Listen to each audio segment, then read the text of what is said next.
Welcome to the Right to Reason podcast. Today we'll be talking to Ari Stillman about what it means to be non-binary. And I'm going to throw a little Franz Kafka in for fun. I'm Robert Stanley. This is episode 56, Non-Binary Kafka, with Ari Stillman. Hey, this is Ari Stillman from the Gay Atheist Manifesto, and this is They're Getting Out of Hand, and the SJW Circle Jerk, and too many things. And you have the right to reason, but please don't be a dick about it. Nice. Before we begin, I want to get your take on this audio clip from Fox News talking about the left's domination over academia and their attempt to control your speech when referencing gender. I'm not going to dilute it with my opinion just yet. I want to go in raw, as it were. Think about what you're hearing, and then we'll discuss it thereafter. A writing guide at Purdue University, accredited school, apparently, tells students to avoid words like mailman and mankind in order to have, quote, non-sexist, non-biased writing. Kathy Aru is founder and publisher of Catalina Magazine, and we think she agrees, and she joins us tonight. Kathy, it's great to see you. Hi, good to see you. I got to say, there's kind of a basic irony here. I mean, you're lecturing us about sexism while you're sitting right now in Manhattan. Manhattan. We need to rename the city then. The Big Apple. The Big Apple would be less offensive. So I feel that I'm sitting in the Big Apple, not Manhattan. Okay, but why stop there? Why should the post office deliver mail? I know. Well, it's spelled M-A-I-L, so that's okay. If it's M-A-L-E, then there's a problem. Homonyms count, and this applies to email too, because it's not about spelling, it's about being gender inclusive. Right. And mail is offensive. We've just learned that. So. Well, no, I don't think they're including that, but they are saying that society has changed and times are changing, and we don't want to be offensive in our language. And they're trying to be non-sexist and non-biased, and that means trying to take the word man out. So instead of man-made, it would be synthetic. So instead of mailman, it would be mail carrier. So there's many ways to go around it. Instead of humanity, you should say people. But mail carrier still has mail in it. So you haven't, it's kind of a fake. Oh, but that's a Dodge. So package carrier. Well, we can come up with so many other terms that are less offensive. Yeah. You might still offend dyslexics. You can change a vowel, but it sounds the same. It has that dreaded word that sends people shrieking for their safe spaces, mail. Well, they're saying man. Man is the word that they're trying to avoid. They're saying that the word man is associated with adult men as opposed to just humanity or humans. So they're trying to avoid the word man. So if we can eliminate that word, then things would be much better and people would be less offended. Well, what if you lived in Manchester, Vermont? Well, they might have to change the name of the city if people agree with Purdue University. And Purdue University found that things need to be updated, and they updated their writing guide to take out these words that apparently are offending certain groups of people. Okay, so just to make sure I understand the rule, if something offends somebody, even if you've never met that person personally, right, you have to change it. So doesn't that mean that a small group of super unhappy people get to control what the rest of us say and think? Well, perhaps they're ahead of their time. Maybe this is something that is offending a small group, but the group's going to get larger, and times are changing, and our language is dynamic. Webster keeps adding new words in the dictionary, so our language needs to change. And a term that used to be non-offensive, like man-made and mailman, now needs to be changed. Well, I get that. I guess the question for me is who gets to decide what changes and what doesn't. So, for example, I think I've now decided that the most offensive word in the language is college professor. Oh. Okay? Because to me that connotes dumbness and misuse of power and tenure, right? And mediocrity. So maybe I'd like to say no one can use that word ever again in my presence because it offends me. Would that fly? Could I do that? Could I pull that off? Well, if you have a writing guide, perhaps, and you put that out there and people agree with you, then yeah, maybe that would fly.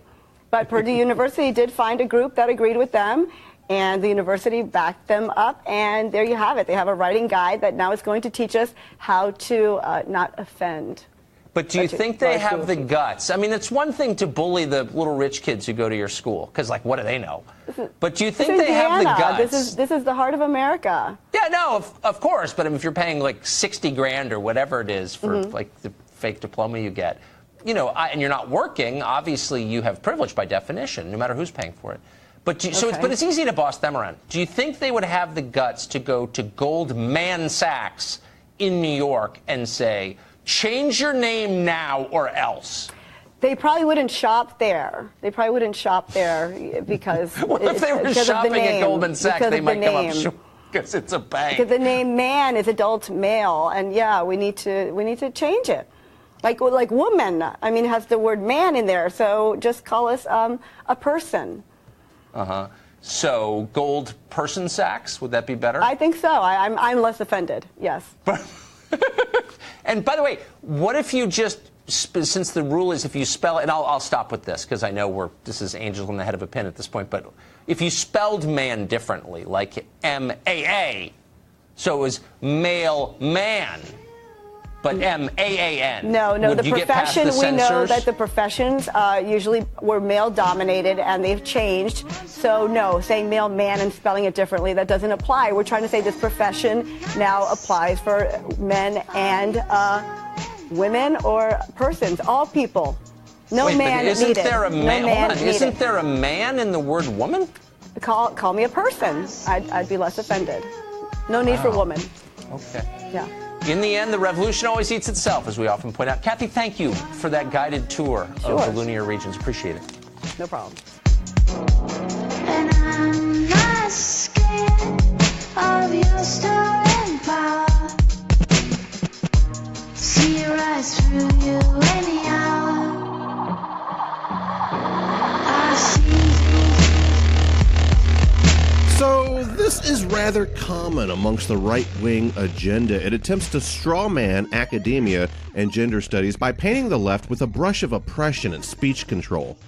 The fact of the matter is, what you just heard was referencing the Purdue Owl, a writing guide used by all universities. I've been attending school for many years, and I'm still a student, and I can tell you that every MLA paper you would write for college would require you to follow the Purdue guidelines. It's not a violation of free speech, it's just how you write a paper. Proper use of pronouns is nothing new, and isn't some form of activism. If this seems weird to you, I intend no condescension, but the facts are simply the facts. You aren't familiar with how to write a typical English paper. In all fairness to the listeners that's taken back by that statement, this may not have been your particular college experience. APA style, used for your sociological courses, follows different standards, but that's neither here nor there.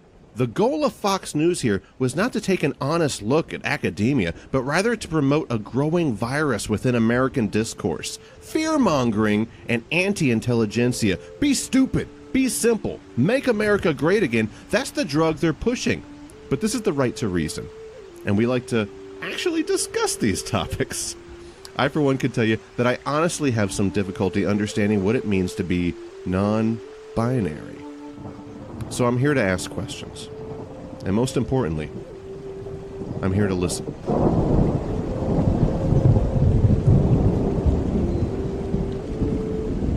I thought it might be appropriate to do a quick reading from Alan Wilson Watts, 1915 to 1973, a British philosopher, writer, and speaker, best known as an interpreter and popularizer of Eastern philosophy for a Western audience. This contribution is titled, Serving Like the Mountain Stream.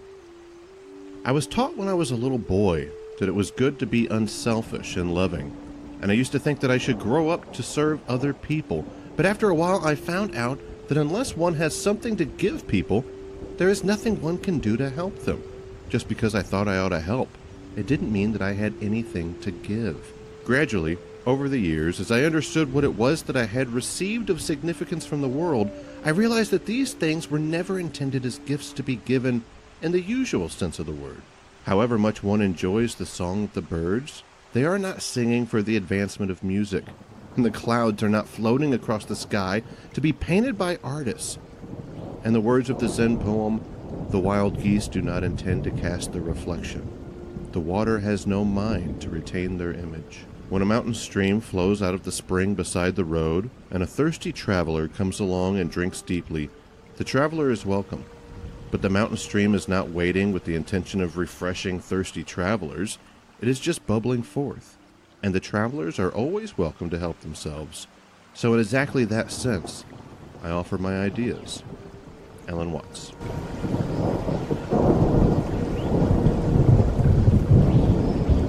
Find a quiet place and sit comfortably on the ground with your back straight.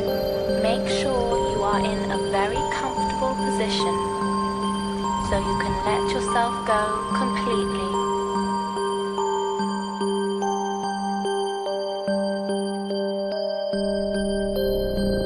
Close your eyes. Breathe in through your nose. Expand your belly. Hold. Exhale and blow away all your tensions. Today, Ari's going to be helping us understand With each Kafka. breath, A couple quotes from Franz Kafka to let you know what kind of guy he is. He says, "The meaning of life is that it stops." Youth is happy because it has the ability to see beauty. Anyone who keeps the ability to see beauty never grows old. Don't bend. Don't water it down. Don't try to make it logical. Don't edit your own soul according to the fashion. Rather, follow your most intense obsessions mercilessly. A book must be the axe for the frozen sea within us. And finally, you are free, and that is why you are lost. We're going to have to think about that one. Ari's going to help us think about this stuff today.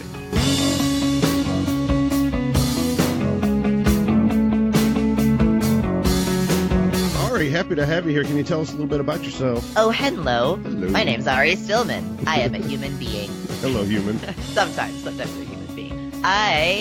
If you are in the atheist, skeptic, humanist, all of those labels community, as you probably are if you're listening to the show, I am the co-host of the Gaytheist Manifesto with Callie Wright.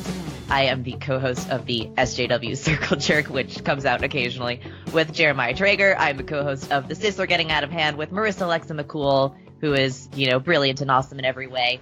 And I am the editor and co-producer of Reasonable Risk, hosted by Michael Schaefer, which you were on, Robert, and it was excellent. One of my favorite interviews. That makes me feel so cool. Yeah. I am a good guest. I think so, but the moral of the story is I like do the radio much dead shit. air that occurred right after I said I am a good guest, and you're like, all right, so this is what we're doing. Despite having we're kissing Robert Test today. podcasted for, oh God, how long has it been? Like 2.5 something years, maybe longer. I'm bad at time.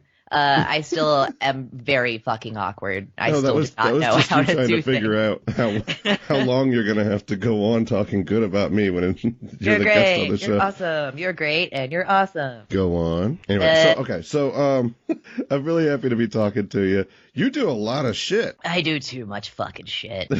Okay, so just to get right into one of the topics I wanted to talk to you about, you are what we would refer to me as non-binary, correct? The label which I have chosen for myself. Yeah, it's they, them, or their is your preferred pronouns. I would caution against saying preferred pronouns because for most people, their pronouns are not preferred; they are required. They are what they are. There are some exceptions to that rule. For example, maybe somebody who is gender fluid and experiences gender differently on different days might prefer certain pronouns on certain days and then switch it at other times. But for people whose gender stays stable, the pronouns are not necessarily preferred, because if you use any other kind of pronoun, you're just doing it wrong. I was thinking preferred.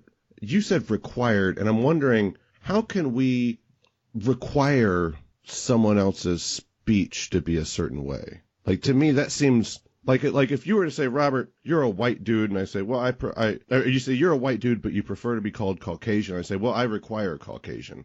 Would that not immediately cause in you some kind of like, what do you mean? I can call you what I want, right? Well, so when I say required, I don't mean like required by law. You're going to be thrown in jail like Jordan Peterson wants you to believe will happen in Canada, which is yes. I want to get to that actually, but yeah, okay. Yes, go. It's not required in that sense. What I mean by required is that to me, if I tell you what my pronouns are and you refuse to use them, not necessarily if you make mistakes here and there, but if you just outright refuse, to me that's a sign of disrespect, because you are not referring to me in the way that I want to be referred to. Just as if somebody wanted to call you baby fat cheeks, and you said, please don't call me baby fat cheeks all the time. And they kept on calling you baby fat cheeks. You'd be like, I don't know if I want to be friends with you anymore. You keep on calling me baby fat cheeks, even though I told you I don't like to be called baby fat cheeks. You got to call me Robert, okay? For the record, saying please don't call me baby fat cheeks is pretty much a guarantee that the person's going to call you that. But that makes perfect sense.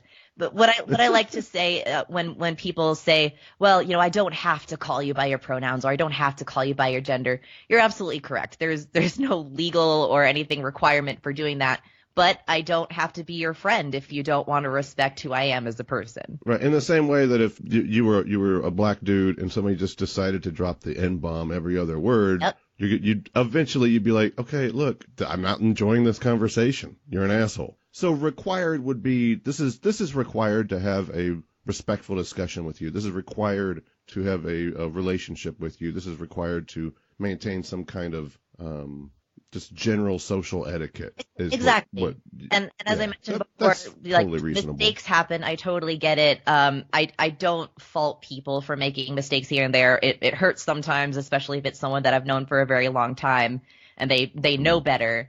But it's not something where, like, the instant you make a mistake and use the wrong pronoun for me, I'm cutting off contact with you. It would be if I'm getting the feeling that you are just blatantly disrespecting the way that I want to be referred to, and you're refusing to do what I'm asking of you as a human being, then that might be a cause for concern. Maybe I don't want to have contact or be in close proximity with this person anymore. I can vouch to the listener for Ari's chillness about it. I said something like, "What's up, dude?" or something like that, and then immediately I was like, "Oh shit, I'm sorry, I messed up."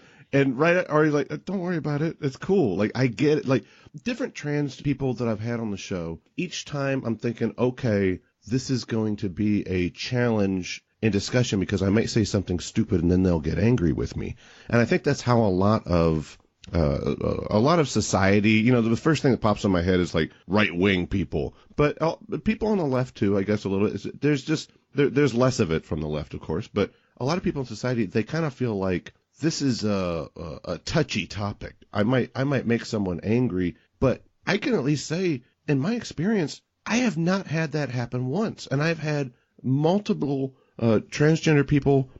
Oh, no, that's not even the right term. I just did it. No, it's right. It's not transgendered. Oh, not transgendered with an ED on the end, but transgender. Okay, transgender. See, there you go. Yeah. But right there's a perfect example. No big deal. Oh, thanks for trying, Robert. Yeah. You failed. You don't get any points on this, but at least you tried. You have been corrected. Still, I've never had a negative experience because of my speech. But at the same time, what a coincidence. I've never tried to use my speech to make a point that I'm resisting your social pressures of trying to change the world into, as Peterson might call, some kind of neo-Marxist, postmodernist apocalypse of chaos. Yep. I do notice with some cisgender people, and past listeners have probably already had cisgender defined for them, but that's anyone who's not transgender. Anyone who identifies with the gender that they were assigned at birth is a cisgender person. It's not a fucking slur. Please stop saying that.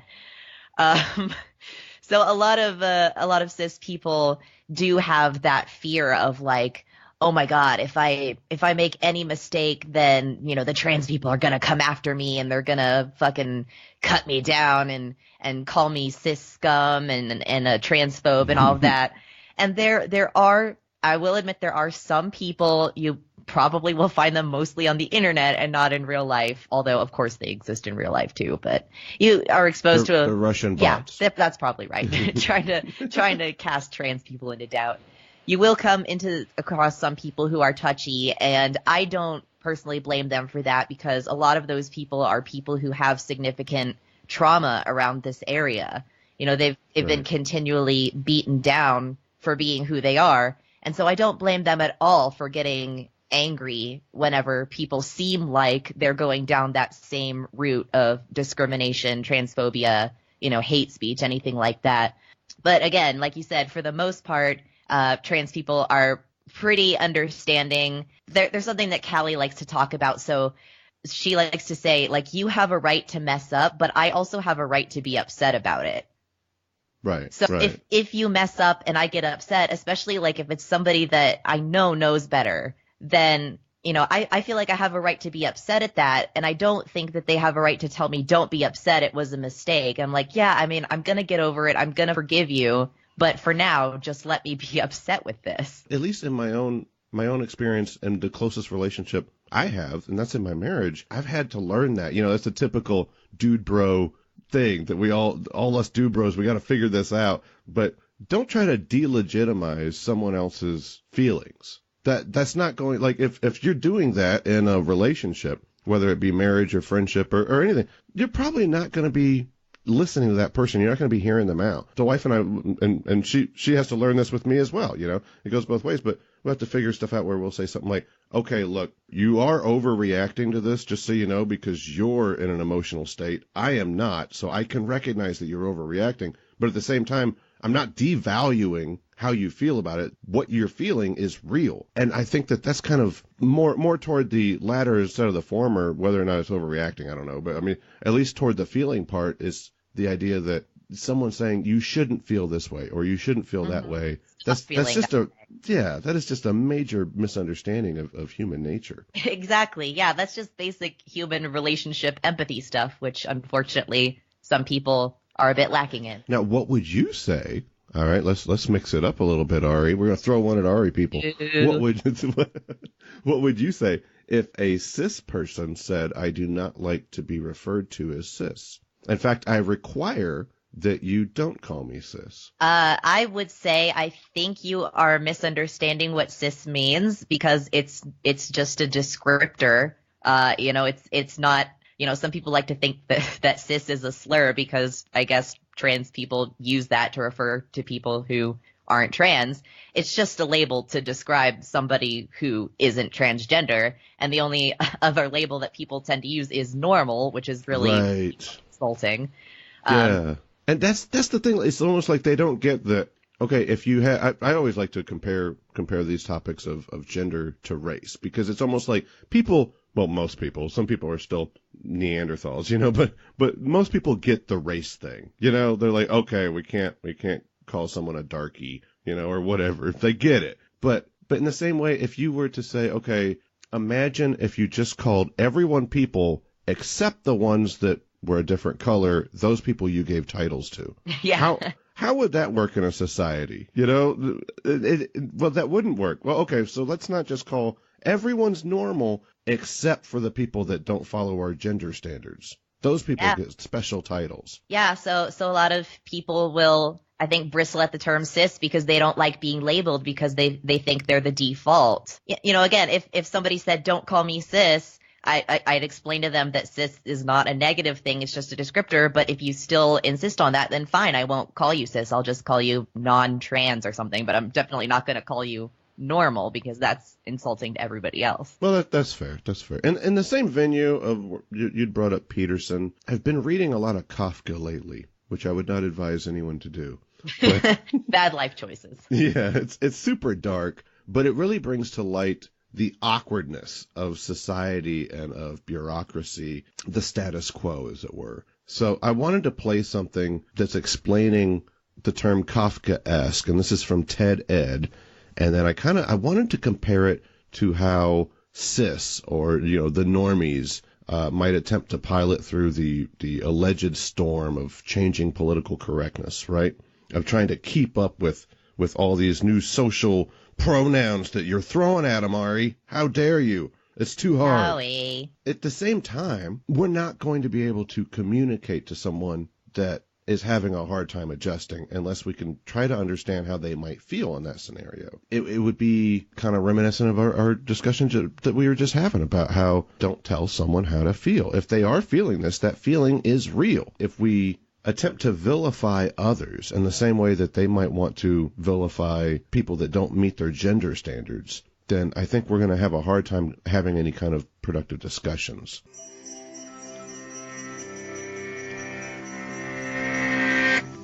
Someone must have been telling lies about Joseph K. He knew he had done nothing wrong, but one morning he was arrested. Thus begins The Trial, one of author Franz Kafka's most well-known novels. K, the protagonist, is arrested out of nowhere and made to go through a bewildering process where neither the cause of his arrest nor the nature of the judicial proceedings are made clear to him. This sort of scenario is considered so characteristic of Kafka's work that scholars came up with a new word for it. Kafkaesque has entered the vernacular to describe unnecessarily complicated and frustrating experiences. All right, so in terms of Kafkaesque, something that it seems unfair, you don't understand what's going on, things are changing around you, you're not really responsible for not being able to keep up with these changes. There's like these new rules, these new PC culture rules. You can't adjust to it. You can't keep up with all this. What would you say to that as far as maybe they're not correct in their analysis of society? Maybe they're ignoring how minorities might feel with their status quo, with their standards, that they're insisting on others for some weird reason. You have to do this, stay this way, whatever. But that does seem to be how these people feel. And when I say these people, it's like the silent majority, it almost feels like, if we are to assume they're a majority. The ones that seem to come out in a mocking way have like what's the frog, like the little green frog thing? You seen that one? Like that boy? Is that what you mean? The No, one on like- the one on the unicycle. It's like the Kek people, Kekistan. Oh, and they got like their little Pepe. Pepe, thank you. Yeah. You're so much cooler than me. you know all the things. Hey, my partner is the peruser of 4chan, so I know some of the culture. All right, but yeah, so I mean, they come out attacking gender pronouns quite often. Like their favorite Christ figure for them is Peterson, where this guy's really answering some questions about this stuff, and we like what he says, and it can get very frustrating to the left, I think. At least the left that's hip to these changes and wants to help people that are trying to navigate themselves through this kind of difficulty. But how they feel is how they feel. What do we do with that? Yeah, I do totally understand. I think the younger generation I understand a little bit less because they have grown up, in the same, or well, maybe not. Maybe they haven't grown up in the same culture that I have because, cultures vary across the United States and within families and within religious groups and everything. At least closer than the old people. Yeah, I definitely understand more for older people who don't understand all this trans stuff because they've been raised in this society that's very binary, that, gender is determined by your genitals and that's pretty much it. And these fairly strict gender roles as far as I see them, although some people would not see them as super strict. So I definitely do understand that. And I think, bringing it back to the Kafka metaphor of that bureaucracy that's so overwhelming and you have no idea what's going on, I think that's their perception, but I don't think that's the reality of what things are. I think that they probably view it that way because they see these terms flying around and they don't know what they are. They haven't looked into it. So they feel like it's so overwhelming and very difficult to learn and things are constantly shifting. But really, it's fairly easy to learn. I think there are just a few basic terms that you need to know and basic concepts that you should become familiar with when it comes to gender. Just the idea of gender not being necessarily a binary thing and not necessarily being tied to genitals or to other, physical, sexual characteristics is a pretty basic concept, and it translates into a wide variety of situations. So I think if people put in even just an hour or even less of just looking up what these terms mean, they would feel a lot more of a sense of mastery when it comes to these terms. So recently there was a post that I saw someone had posted in an atheist social justice Facebook group that I'm in. And it was a non-binary person complaining about some things in trans culture. And they used the terms AFAB, AFAB, and AMAB, AMAB, which stands for assigned female at birth and assigned male at birth. And somebody got a little bit upset with this because they didn't understand what AFAB and AMAB meant. And they were like, I'm going to leave this group. There's too many terms to keep up with. I don't understand how we're supposed to keep up with all this stuff. And I'm like, it's literally two terms. They're interrelated. All you have to do is Google it. Some people, I don't know if it's because they feel overwhelmed by it or because they're just not interested or feel like trans people, are not part of their group, so they don't need to know any of this stuff. They just don't put in the extremely short amount of time that it takes to just look up these terms. And I personally don't understand it being a fairly curious person. When I see something online that I don't know what it is, I either ask somebody or I just Google it. But maybe that's just because I'm a millennial who grew up pretty much with the internet. One thing you said that I kind of want to key in on, as far as non-binary, there is something that I struggle with, and I'm hoping you can. It's what I had Callie on, and I had Marissa on, and both of them kind of made fun of me about the same thing. But Marissa gave me a harder time about it. She said, "Great, I got to listen to another cis white male tell me how the world is," or something like that. But it's help a cis white guy out today, all right? So sure, I'll do my best. Thanks. The non-binary, them, their, and they. I struggle with the idea of these are plural pronouns, but you are a singular person. So whenever I say, like what's an appropriate way to use they, them, or their for non-binary people? Hello, this is my guest Ari Stillman. They are the co-host of the Gaytheist Manifesto, and their favorite food is French fries. That doesn't sound weird. It feels weird, maybe because I'm kind of a grammar Nazi. It feels weird because it's putting a plural on a singular. Yeah, that is a concern that I hear brought up, and I actually used to feel the same way about it. So when I first realized that I was non-binary, I didn't use they, them pronouns. I would ask people to alternate between he and she to get kind of the masculine side and the feminine side. And that didn't work out for several reasons. One, because most people would just keep on saying she because those were the pronouns that I was using before. And then also because when people did use he and she, I would feel like it's still not right because I'm not feminine, I'm not masculine. So even though you're alternating these pronouns, it's still not quite getting at it.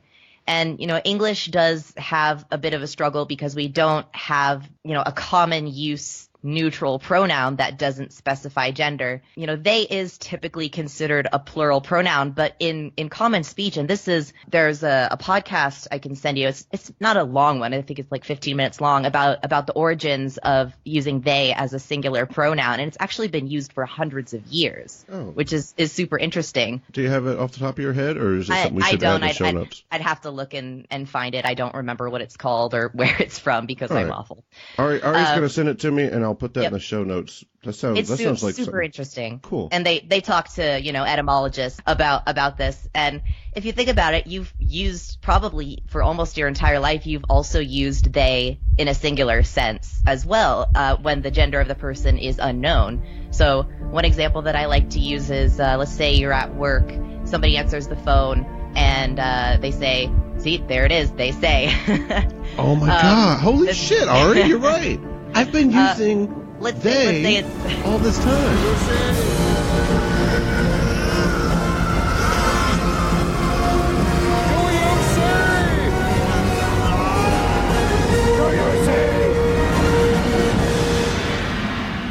Yes. I see.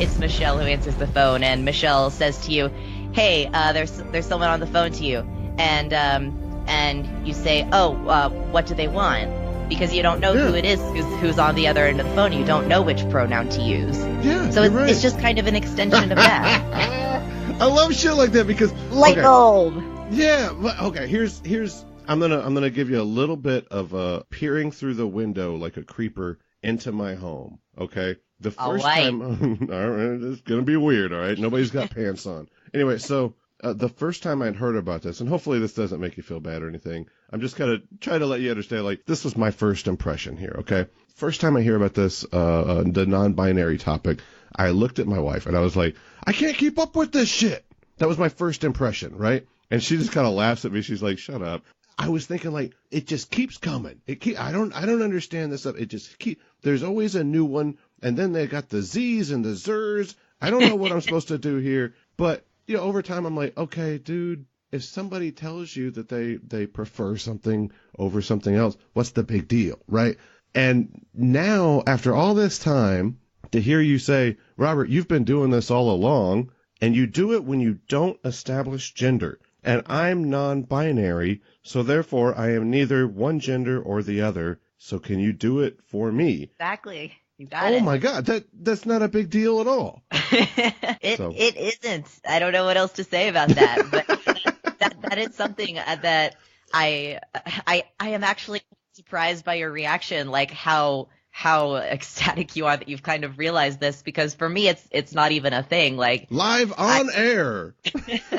Robert figures it out. That is a reaction that I get a lot of times when I use that example. People are like, holy shit, you're right. I've actually been doing this and just didn't realize it. Okay, now why did I resist it, Ari? That's the thing I want to figure out, because it's not, I don't want to focus on me being like, oh, look, now I get it. That's cool. That's very cool. That's hip. But why did I resist it initially? If we can figure that out, maybe we can crack the code as to why people are resisting just all these other things. You know what I mean? Why? What is that? That's difficult for me to say. That should be a question you should be asking me, and I don't know the answer to that though. Is it some kind of cognitive dissonance that happens in my head, or is it? Let me use something that a friend of mine, and he's one of these keki kind of people, okay? But he's a nice guy, he's Kekistan, right? His name's Eric, and he sent me something, and I'm a huge John Stuart Mill fan, and he knows that, okay? He sent me this. He says, it's a quote from John Stuart Mill. It was a meme, and it had Mill's face on it, so he obviously said it. That's the rules. All right. Yep. And if anybody doesn't know Mill, English philosopher, really pushed forward utilitarianism, which is kind of the concept of if you're doing something, whether or not it is moral is based on whether or not it promotes the good. But Mill kind of took the good to another level where he said where it promotes your own happiness, which sounds like crap. But if you really break it down, I think it's probably, I would say, the strongest philosophical notion ever pushed into Western society. But that's just me. I'm getting off on a tangent. Here's what he said. In this age, the mere example of nonconformity, the mere refusal to bend the knee to custom, is itself a service.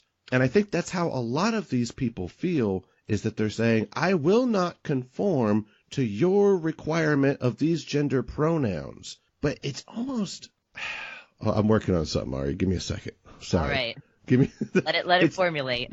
Yeah, this is gonna marinate for a minute with bad radio. Well, okay. It's very hypocritical. It's ironic that the very people that are saying, I am going to be a nonconformist to your PC culture, are the very ones that right in front of them, they're their enemy. They're the transgender person that's pushing these requirements on them. That person is really the nonconformist. Mm-hmm. And you are having a problem with them resisting nonconformity. You are the one perpetuating a status quo, which by definition, that's what conservatism is from a social perspective. And it blows my mind that they can push this concept of nonconformity while simultaneously telling others, you must conform. Are they missing the big picture here? Or is this another one of those scenarios where it's like, hey, you feel the way you feel. I have to accept it. Yeah. I think it comes from the same place as the people who cry Christian persecution. I don't know what it is, probably because of the culture they grow up in and the society and the people that they surround themselves with. You know, they all believe that this is the case, that they are the minority and that they are the ones being persecuted and that the society at large is against them. And I don't know how you get this, probably by being a privileged cis person. But, you know, I guess they feel the same way, that the tides are against them, that all this, you know, gender fluidity and gender nonconformity is really rising up and pushing against these traditional notions of gender, which it is. But I think they misunderstand the power that trans people and allies actually have in our society, which is pretty minimal. I mean, you can argue that because there are many states in which it is not illegal to discriminate against transgender people, for example, in housing and healthcare, I don't know how you could argue that trans people are the powerful people in our society. You know, I'm going to make a very judgmental statement about the right here, but I think I can say it. You know, it's the same thing as like if a white comedian makes black jokes everybody's kind of like, ooh, punching down, socioeconomically. Like, that's not really that funny, bro. If a black comedian makes black jokes, it's kind of like, okay, you can, In the same way, like, I just gave you a personal example where the first time I had heard about the non-binary concept, I was like, oh, come on, It's almost like the rich kid, that comes out on Christmas morning and the parents are like, look, we got you a 1990 Buick. And the kid's like, oh, I hate the color. He goes back in and we're all like looking at whatever Facebook video we saw. We've seen it a million times or something. Like, wow, that kid is spoiled. Wow. But the reason the kid's spoiled is because everything's gone that kid's way all this time. And I think whenever the majority, the normie public looks at this, they've had things going their way, at least socially, okay? And I get, like, somebody listen to this, they're like, dude, I live in a fucking trailer, all right? When am I going to get my privilege, okay? Where's my my white privilege check? Is that in the mail today? Like, things are not going well for me right now. Ask George Soros for one. He'll probably send there it to you go. you. Yeah, but I mean, even in that sense, like, okay, I get that, things aren't going well for you in every way, but at least socially, whenever you look on your money, it's somebody that looks like you. Whenever you look at the majority of the people around you, that's somebody that looks like you, right? Whenever you are referring to anyone else's gender, this is someone that is either of the same gender as you or the alternate gender. Things are kind of simple in your world socially. So whenever there's a minor change to it, that's that 1995 Buick or whatever. Like, that's that thing that it's like, dude, this is really not that big of a deal. But you're like, oh, oppression. Yeah, absolutely. There's an adage that's popular in social justice circles that goes, I don't know the exact wording, but it goes something like, when you're used to privilege, challenge or change looks like oppression. Maybe in your case, oppression might not be the right word because you probably didn't feel like when you first heard about non-binary people, correct me if I'm wrong, but you probably didn't feel like, oh, now it's not oppression. It had to be binary. Yeah. But it was something that you weren't familiar with. It was something that you were uncomfortable with, that you hadn't heard, and it challenges those notions of gender that you've been brought up with in your society. It challenges everything that you thought you knew about how gender works, about, what determines somebody's gender and whether there are possibly more genders than just male and female. And so your initial reaction is to, be incredulous about that, which I think makes total sense. If that's all you've known for your entire life, it does make sense to be a little bit skeptical about it. So I don't necessarily fault that reaction. And, I have that reaction towards things all the time. I'm a human. It just takes a little while for me to get used to the idea and takes a little bit more reading. And, I think the best way to feel more comfortable with that is to talk to people who are directly affected by whatever issue. So like you're doing now, talking to a non-binary person, hopefully is helping you feel a little bit more comfortable and more understanding about the idea of what it is to be non-binary. Thanks for not oppressing me today, Ari. Okay, well, how about the stuff that seems like even farther out there? Okay, let's get deep into this. The Z's, the Zers. Oh, how about gender fluidity? That's got to be fake, right? No. Okay. Why does it have to be fake? I don't know. It just. All right, bear with me, okay? Because this, I have no experience with this one. No. All right, so go easy on me. Treat me gentle. Here we go. Gender fluidity. Okay, if you're coming up to me and you're saying, I'm a dude right now. Maybe I don't know the definition of it, but it's, from what I understand, you can be a dude and then you can be a chick, and it changes. That sounds fake. That sounds like you're just making shit up. I don't know. Help me out. Well, I can't speak to it personally because that's not my experience of gender. But when it comes to that, my default is to believe people when it comes to their experience of gender, because I know what it's like when people don't believe me about what my gender is. Yeah. And I'm not sure why somebody would make that up. I think people sometimes have the idea that people want to be special. They want to get attention. So they'll make up this gender that is different and new, and it makes people pay more attention to them. But in actuality, that's not the case. If you get attention, it's going to be negative attention. It just makes life more difficult. You have to have constant talks with people about, the proper way to refer to you and all of that, especially if you're gender fluid and that is kind of changing as time goes on. I can see that would be especially difficult because people might not know how to refer to you in any given moment, and you have to be upfront about that. It just makes life harder. It doesn't make life easier. It doesn't make your life more fun or interesting, as far as I can tell. So really, my default is to just, go with what people are telling me, because I'm not a person who's able to judge what's in your head, and I have to trust, unless there's some evidence that you're lying or manipulating. But in most cases, you don't see that.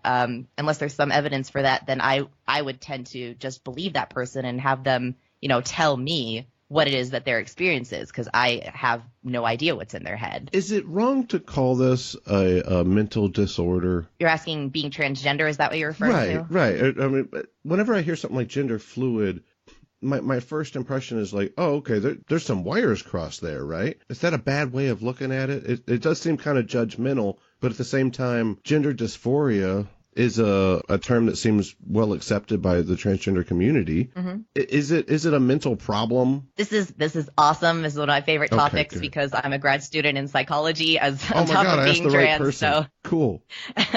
So I know quite a bit about what mental disorders are, how they're classified, and what makes something a disorder and not. So you say wires crossed, and I think what you're getting at there is that there's some sort of a difference between that person and another person whose experience of gender is that they identify with what they were assigned. Is that not the technical terminology for that?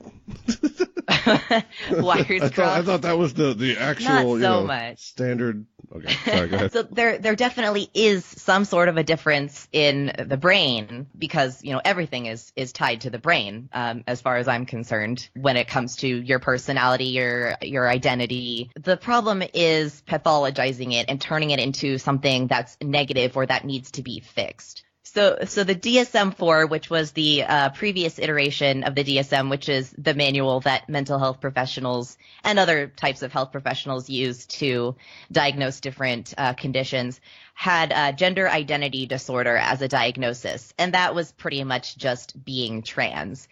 The same way that homosexuality used to be in the DSM as a type of sexual perversion that needed to be fixed.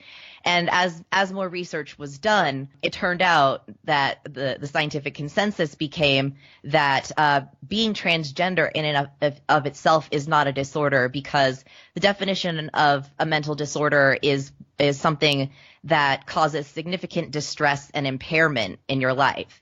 And while being transgender can cause significant distress in your life, it's not due to being trans itself. It's due to the society that you're living in.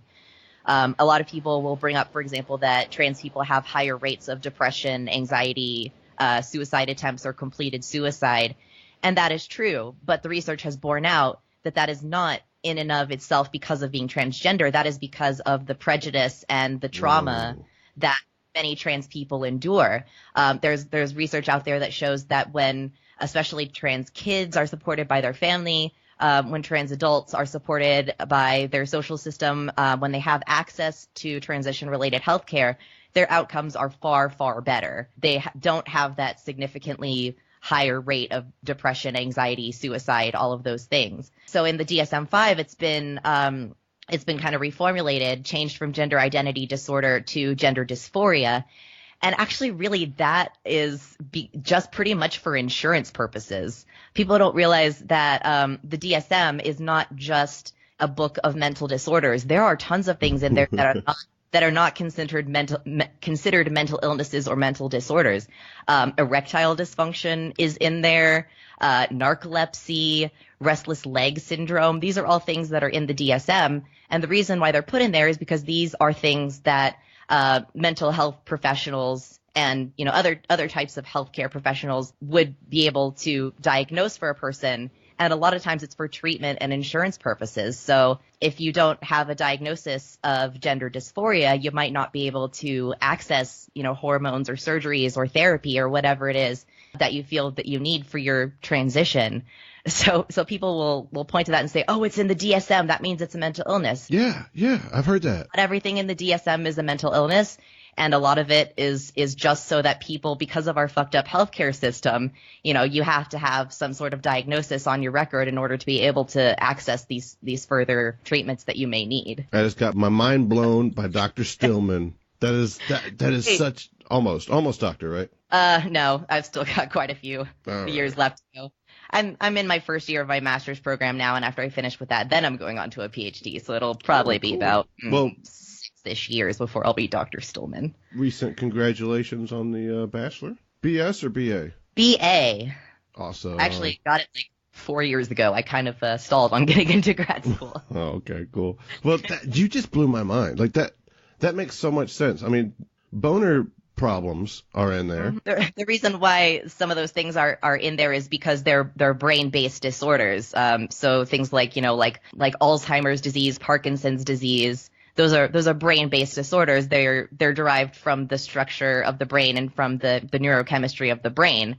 But you don't necessarily consider those mental illnesses, especially like you said, things like erectile dysfunction, narcolepsy, that kind of thing. Like I've heard these guys like Ben Shapiro and all these kind of like kind of alt-righty-ish kind of people that are talking about is it gender dysphoria? Is that the right? Okay. Yeah. We're talking about gender dysphoria in the DSM-5. Yeah. Yeah, and they're saying, oh well, these things are all related to depression and suicide and all that. And I love what you said, where well, that's the result of society, not a direct result of gender dysphoria necessarily. In the same way that if you're a fat kid in high school, you might be more inclined to being depressed. But the depression, we all know the depression doesn't come from eating Haagen-Dazs too much.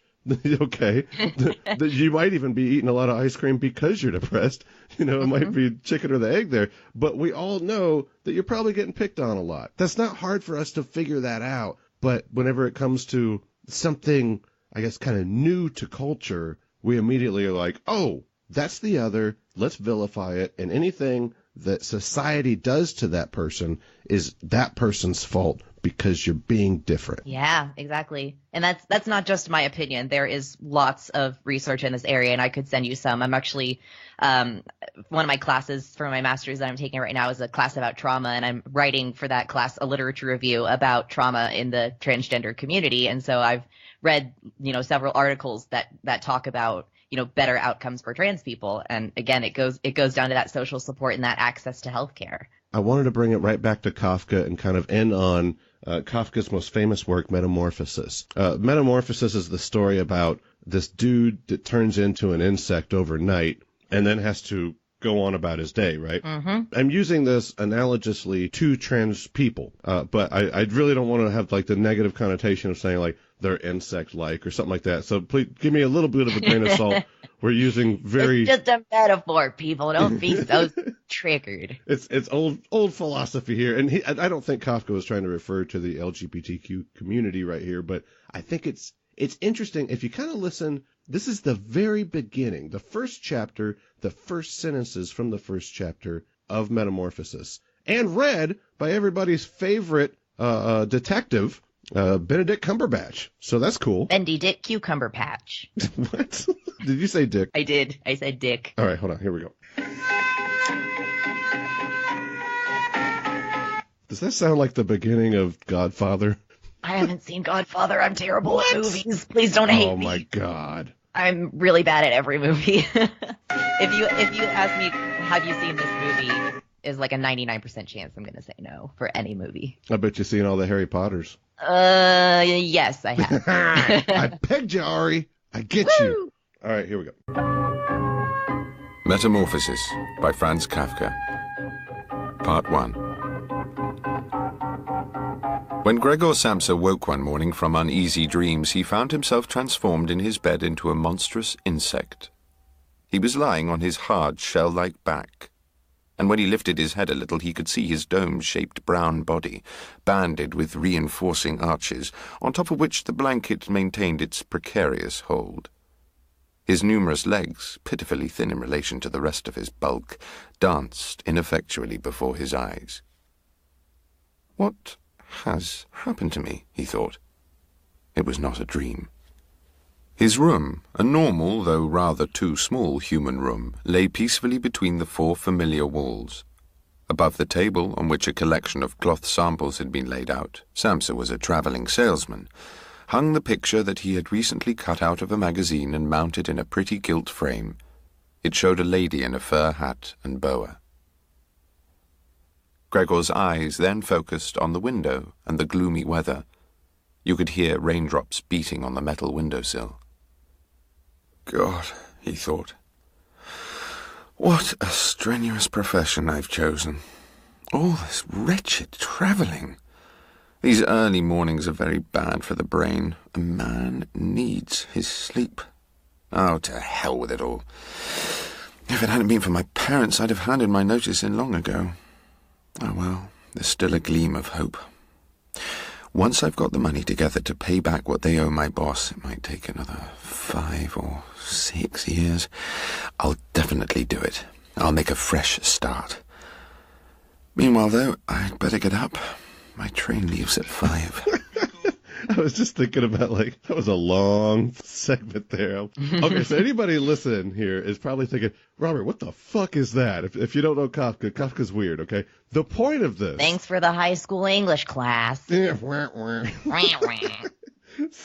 the point is, the guy just turned into a fucking bug. Okay, people, and he doesn't even think about it. He doesn't have time to deal. He just, oh, well, this is weird. I'm going to be late for work, and I have to catch the train, and, boy, why did I choose this profession? And look at the picture on the wall. And it goes on like his family comes in, to the room, like, oh, you're late for work. And, well, I don't think they come in the room. But anyway, everybody's banging on the door, and it all the relationships around him are kind of like, you have to maintain the status quo. And that's really all he seems to focus on, is how, with this adversity, am I going to be functioning within society? And all he can think about is how he has to adapt and function within society. And I think that at the risk of, once again, using the metaphor of, a slippery, slimy insect to represent a trans person, I don't mean it that way, but just using this as an example, I think this shows exactly how crazy our culture is. And I wonder if trans people sometimes feel like they don't even get time to focus on themselves.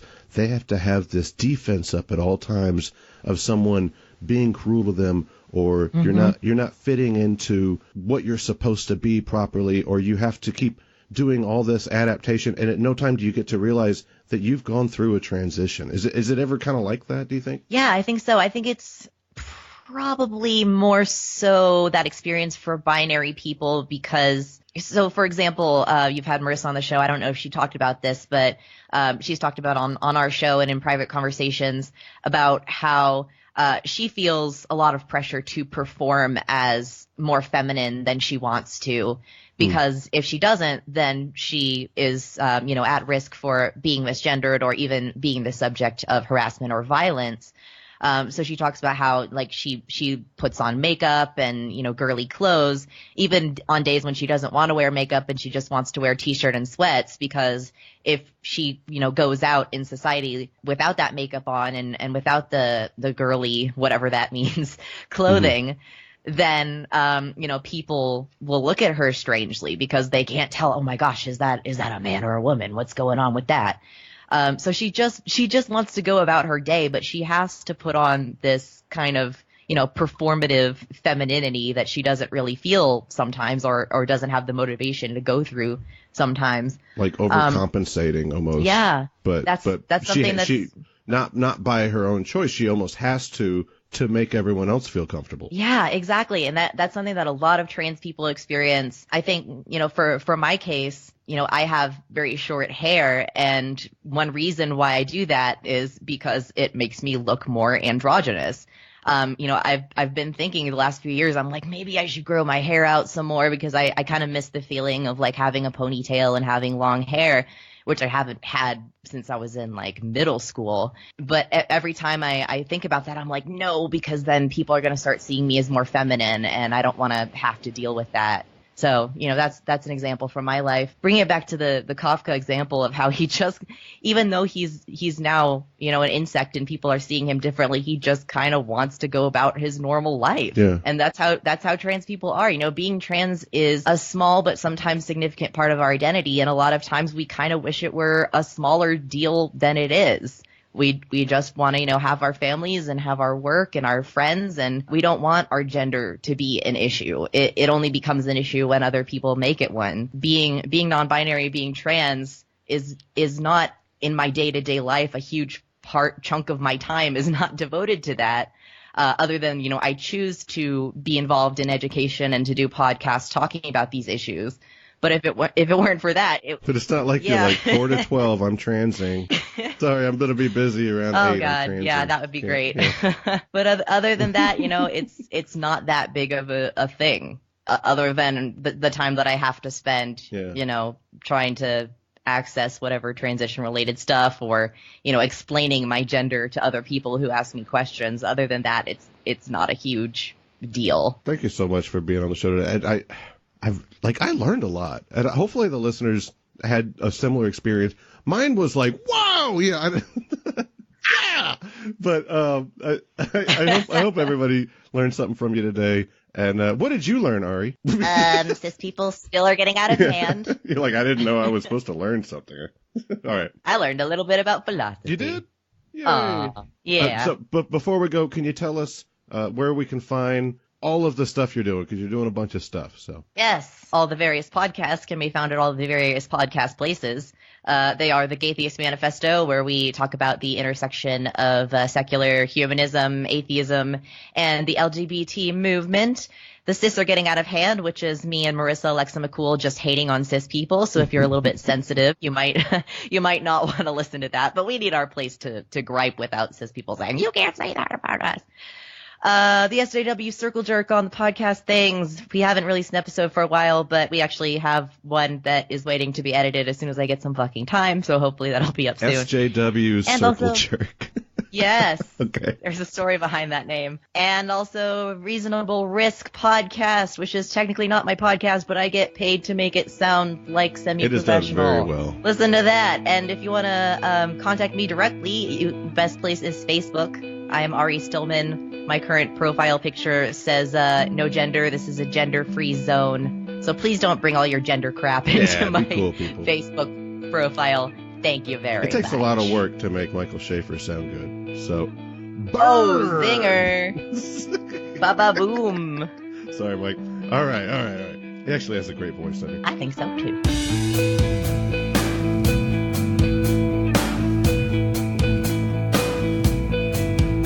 Ari was wonderful. I really enjoyed talking to them. Thank you to David Blair at davefreesong.com/free music and Jason Camo at loststateofmind.com.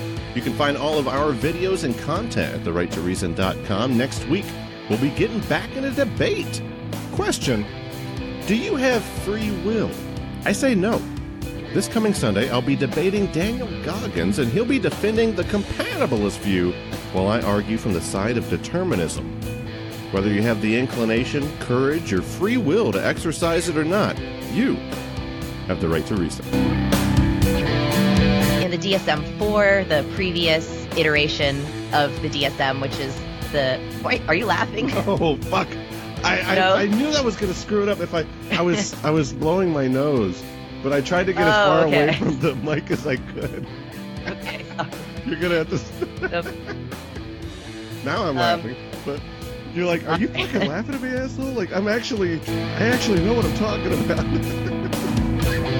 I've been reading a lot of Kafka lately, which I would not advise anyone to do. But, bad life choices. Yeah, it's super dark, but it really brings to light,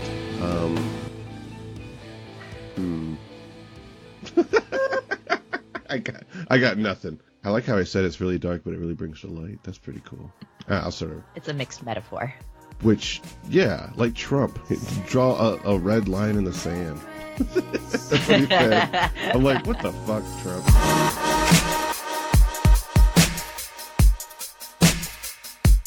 Support The Right to Reason at patreon.com/right.